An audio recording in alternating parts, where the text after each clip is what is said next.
La première fois, je me souviens, j'avais des maux de ventre. Donc on me demande de me rendre à l'infirmerie. Je me retrouve dans un petit préambule hein, qui faisait office de salle d'attente. J'entre dans la salle d'infirmerie. L'abbé Didlan me demande de me dévêtir. Il me demande de me coucher sur le petit lit qui servait de table d'auscultation. Il commence à me palper le ventre en me demandant si ça faisait mal à gauche, à droite, enfin comme peut le faire un médecin hein, normalement. Et là, il me demande de me mettre debout. Il commence à me tapoter les fesses et me prend la température. Et il continue, il se met à hauteur de mes parties génitales, commence à me caresser l'entrejambe, à me plotter les testicules et à prendre mon sexe en main et à me décaloter plusieurs fois de suite. Enfin, ça a duré un certain temps. Et puis il dit bah c'est bon, tout est ok, voilà ton médicament. Après, bah, ne voulant pas aller au lycée, je me rendais régulièrement, volontairement malade, à me coucher des nuits entières sur le carrelage froid pour tomber malade, pour pas rester au collège. Mais c'était la double peine parce que du coup, je repassais par les mains de l'abbé Didlan qui lui a appelé le médecin et après je partais en convalescence. Et souvent au retour de convalescence, ben, on avait un traitement à prendre. Et là, c'était ben, donc la voie royale pour lui parce qu'il venait le soir après l'extinction des feux et nous disait bah voilà, il faut que tu prennes ton traitement, il faut que je contrôle si tout va bien. Et là, il nous emmenait dans ses appartements privés. Donc déjà, c'était très austère parce que ben, on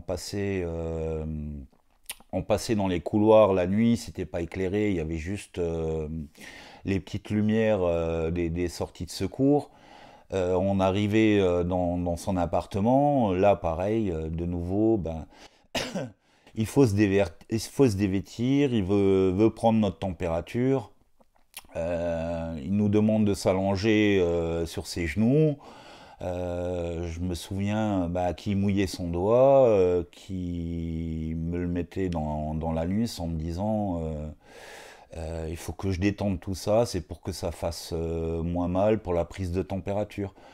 Alors oui, certes, ça m'a interloqué, ça m'a fait poser des questions, mais voilà, c'était un homme d'église, c'était quelqu'un de respecté. On faisait confiance tout simplement. On voyait qu'on n'était pas les seuls, que d'autres étaient régulièrement confrontés à la même situation. On en parlait entre nous, mais c'était surtout plutôt moqueur. Et d'un autre côté, on se dit, bah, de toute façon, si on avait dit quelque chose, on ne nous aurait pas cru. Et j'ai parlé avec un ami qui me disait, bah, lui était demi-pensionnaire, il avait de l'asthme quand il allait consulter la première fois l'abbé Didlan pour son asthme. Pareil, il l'a demandé de se dévêtir et lui a pris la température, lui a ploté les parties.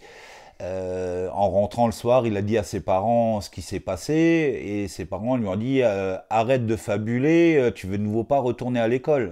Voilà, et ça s'est arrêté là, on ne disait rien de plus. Voilà, donc il y a une vingtaine de personnes hein, qui sont manifestées que je connais, qui confirment qu'ils ont eux-mêmes été victimes et qui peuvent corroborer les faits.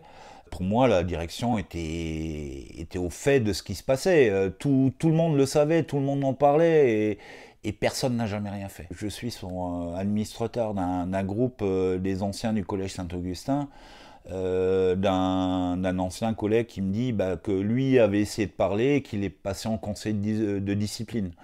Bah, finalement, il s'est fait virer du collège. Nous, ce qu'on veut, c'est que enfin la honte elle change de camp et que les gens y prennent leurs responsabilités. C'est tout ce qu'on veut.